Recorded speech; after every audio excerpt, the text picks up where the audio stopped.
औज़ुबिल्लाहिमिनश्शैतानिर्रजीम बिस्मिल्लाहिर्रहमानिर्रहीम। आज जो टॉपिक हमने स्टडी करना है ये हमारे पिछले टॉपिक से रिलेटेड है। तो हमने पढ़ा था मैस स्प्रिंग सिस्टम। तो आज जो हमने स्टडी करना है तो वो हम स्टडी करेंगे कि टाइम पीरियड एंड फ्रीक्वेंसी हम कैसे निकालते हैं इसकी हमारे पास मैस स्प्रिंग सिस्टम की जी। ठीक है जी। तो ये तो है कि हम इनकी फ्रीक्वेंसी निकालेंगे, लेकिन ये बात याद रखें कि ये हमारे पास अगर मैट्रिक लेवल तक इतना मैटर नहीं कर रहे, लेकिन जो ही आप एफएससी लेवल पर इंशाल्लाह पहुंचेंगे तो ये ज़रूर ही मैटर करते हैं और बहुत ही ज़्यादा मैटर करते हैं। जो टॉपिक हैं इसकी टाइम पीरियड या फ्रीक्वेंसी या सिंपल पेंडुलम की होगी, जो टाइम पीरियड एंड फ्रीक्वेंसी, तो दोनों को बहुत ज़्यादा मैटर करती हैं एमसीक्यूज़ के लिहाज से। ठीक है जी। तो आज इंशाल्लाह मैं आपको कोशिश करूँगा कि एमसीक्यूज़ भी इनके दूँगा और इनके डेरिवेशन भी हम करते हैं। तो ये हमारे पास हम जानते हैं कि हमारे पास एक्सेलरेशन जो हमने ड्राइव किया था, क्योंकि बुक बात तो लिखा होता है कि फ्रॉम इक्वेशन 3.14 3.19, लेकिन हमारे पास पेपर में तो ये इक्वेशन हमें मतलब है हम नहीं लिख सकते कि हम फ्रॉम इक्वेशन हम जानते हैं, लेकिन हम डायरेक्ट लिख देते हैं वी नो, हम जानते हैं, या we know from mass spring system, ये भी लिख सकते हैं। ठीक है, ताकि उस प्रेजेंट जो पेपर चेकर है या कोई टेस्ट चेकर है उसको पता चले कि उसको पता है कि हमने ये चीज़ कहाँ पर ड्राइव की थी। A is equal to negative sign constant X. जब हम साइन ऑफ प्रोपोर्शनैलिटी इंट्रोड्यूस करा रहे थे तो उस वक्त हमने ये चीज़ें लिखी थी, अगर आपको याद हो। उसके बाद हेयर कांस्टेंट, अब देखें जी, ये जो कांस्टेंट है इसकी बहुत ज़्यादा कंफ्यूजन रहती है मैट्रिक लेवल तक कि ये जो हमारा कांस्टेंट है ये कहाँ से आया। हमने ऐसे ही पुट कर दिए कांस्टेंट। तो ये जो कांस्टेंट है असल में लिखा हुआ है आपकी बुक में मैट्रिक में कि frequency, angular frequency is the measures of angular displacement per unit time. ठीक है जी। हमारे पास जब एंगुलर फ्रीक्वेंसी होती है तो वो हमारे पास क्या होती है, एंगुलर फ्रीक्वेंसी का ओमेगा से शो करते हैं। ठीक है जी। Omega is equal to 2π/t। ठीक है जी। जो ही हम इसका स्क्वायर लेते हैं तो हमारे पास 4π² और t² आ जाता है। तो ये बात रह गई यहां पर, तो मैं आपको मेंशन करा दूं कि एमसीक्यूज आपका आ सकता है कि angular frequency is the measures of angular displacement per unit time. ये आपकी लिखा हुआ है एंगुलर फ्रीक्वेंसी टिप में लिखा हुआ है। ठीक है जी। तो ये जो टिप वगैरह आपके हमारे पास साइट पर लिखे होते हैं ये बहुत ही अहमियत के हामिल होती हैं एमसीक्यूज़ के लिहाज से जी। जहाँ भी कंसेप्चुअल एमसीक्यूज़ देने वाला बैठा होता है वो यहाँ से लेता है एमसीक्यू, उसको कोई आप खुद मतलब वो ऐसे एमसीक्यू नहीं देता, तो वो यहाँ से एमसीक्यू ले लेता है। हमारे पास कोई हमारे वही डू यू नो लिखा होता है, उसके बाद टिप कोई वगैरह लिखी होती है, कोई ट्रिक वगैरह लिखा होता है, वहाँ से वो एमसीक्यू ले लेता है। ये हमें वहाँ से आता है। तो बहरहाल हम यहाँ पर लिखेंगे अपनी मैट्रिक लेवल तक क्या लिखेंगे कि कांस्टेंट हेयर, जहाँ पर हम जो कांस्टेंट पुट करते हैं वो कौन सा है, 4π² ठीक है जी। और देन हमारे पास ये जो इक्वेशन है कांस्टेंट पुट करने से क्या बन गई, नेगेटिव 4π² और t² डिस्प्लेसमेंट। ये इक्वेशन, इसको हम इक्वेशन 1 का नाम दे देंगे। उसके बाद जी हम क्या करेंगे, वो आल्सो नो दैट, हम ये भी जानते हैं इससे पहले कांस्टेंट हमने जब गिराने थे मैस स्प्रिंग सिस्टम में तो हमने ये कांस्टेंट इन कांस्टेंट की जगह हमने ये लगाया था। तो we also know that A is equal to -k spring constant by mass displacement. ठीक है जी। अब देखें इनकी हमारे पास लेफ्ट हैंड साइड एक जैसी है। ठीक है जी।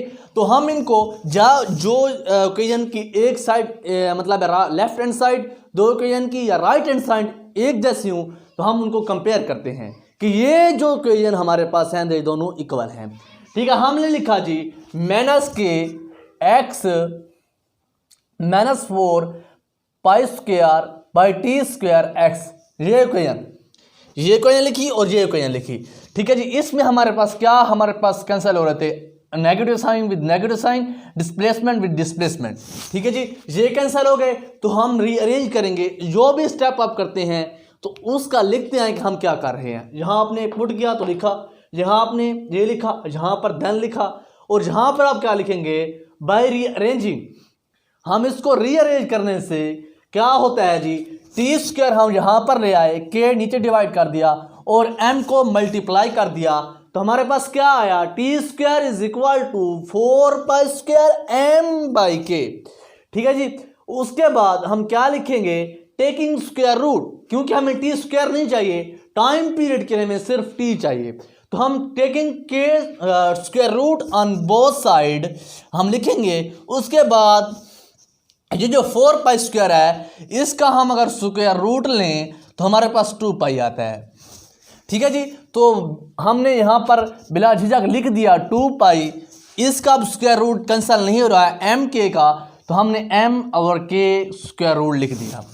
ठीक है जी, इस तरह t is equal to 2 pi under square root M by K, ये हमने लिख दिया।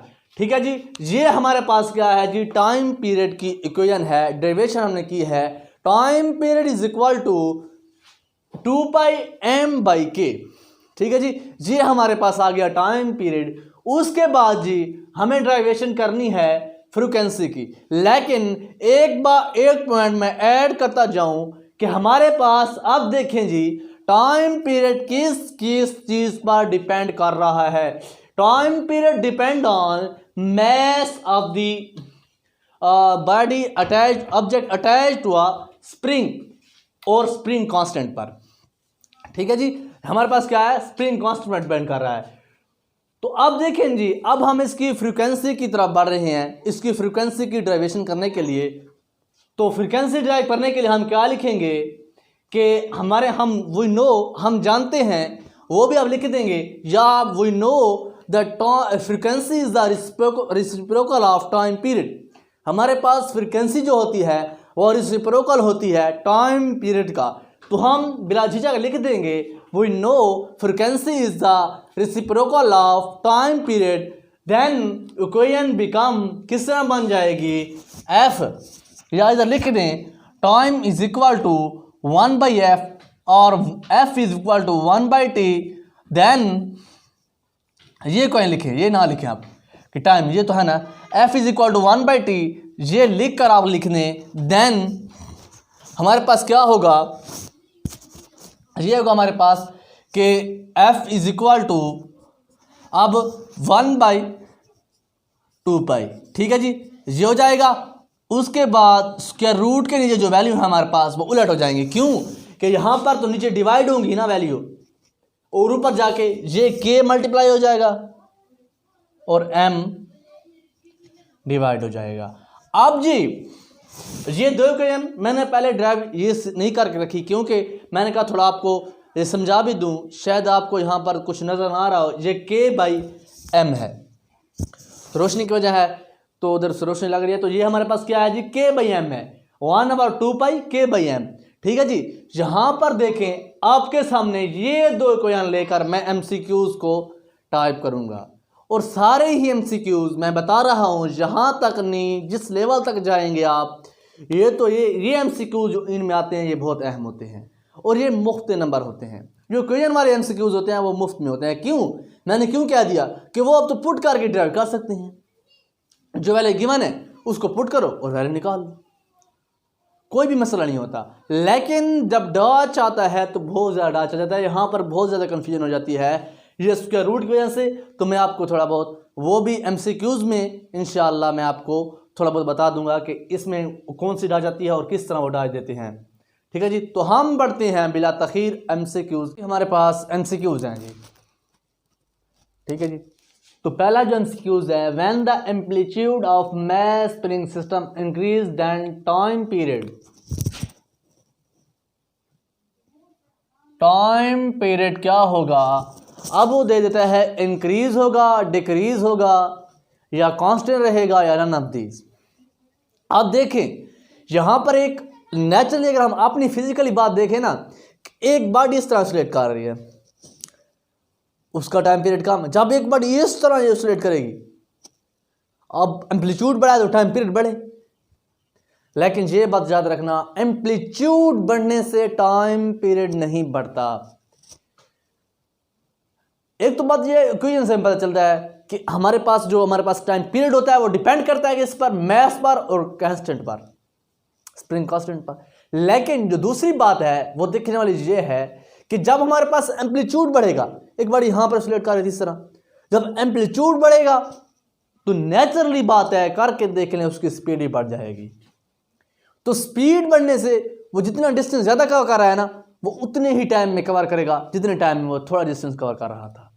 तो टाइम पीरियड कांस्टेंट रहेगा एम्पलीट्यूड बढ़ने से। कोई कह रहे थे क्यों? एक वजह कि time period does not depend upon the amplitude. दूसरी बात, when the amplitude of the mass spring system increases, then speed of oscillating also increases। जो उसकी ऑपरेटिंग स्पीड है वो भी इंक्रीज हो जाती है। इस तरह जिस तरह डिस्टेंस वो पहले थोड़ा डिस्टेंस टाइम में कवर कर रहा था, थोड़े टाइम में, अब उसी टाइम में वो ज़्यादा डिस्टेंस भी कवर करेगा।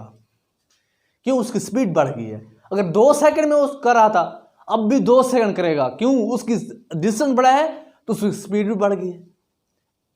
इस तरह एम्पलीट्यूड पर डिपेंड नहीं करता। दूसरी बात जो है, दूसरा MCQs, when the mass increases 4 times then time period increase 2 times. किस तरह जी? मैंने आपको बताया है कि इक्वेशन बहुत अहम है। अंडर रूट था हमारे पास m, और हम उसको काट देते हैं k को, हम इधर डायरेक्ट लिख देते हैं, ठीक है? क्यों? आपको समझाने के लिए। अगर ये 4 है, पहले m था, 4m हो गया है, तो अब क्या होगा जी? टाइम पीरियड 2 स्क्वायर रूट है जी। अगर 4 टाइम्स बढ़ा है तो वो कितना बढ़ेगा? 2 टाइम्स। इस तरह जी। दूसरी बात, when the mass increase 4 times then frequency decrease 2 times. अब वो था ना कि हमारे पास टाइम पीरियड था 2 पाई m बाई के, और ये फ्रीक्वेंसी थी हमारे पास 1/2 पाई k/m। आप देखें, अगर ये 4 टाइम्स बढ़ रहा है तो फ्रीक्वेंसी 2 टाइम डिक्रीज होगी। ये अंडर रूट में है। जब स्क्वायर रूट कटेगा इसका तो क्या होगा? ये तो 2 हो जाएगा ना, तो हमारे पास फ्रीक्वेंसी 2 टाइम डिक्रीज हो गई। ठीक है जी, ये बात समझ लें। When the mass become 4 time then frequency decrease by 2 times. तीसरा एमसीक्यू जी, when the mass increase 2 times, ये मैंने आपको बता दिया है। इफ द एमसीक्यू है, if the frequency increase 2 times then it mass will decrease. अब इसका मैस कितना डिक्रीज होगा? 2 टाइम्स डिक्रीज होगा? नहीं, 1/4 डिक्रीज होगा। किस तरह जी? ये इस तरह डिक्रीज होगा कि जब हमारे पास ये 1/4 आ जाएगा ना, कि frequency is equal to 2 pi k/m/4। ठीक है जी। फ्रीक्वेंसी कितनी बढ़ रही है? 2 टाइम हमारे पास बढ़ रही है ना, तो ये हमारे पास कितना हो जाएगा? तो ये हमारे पास हो जाएगा km, ये हमारे पास 2 इसमें बाहर आ जाएगा हमारे पास।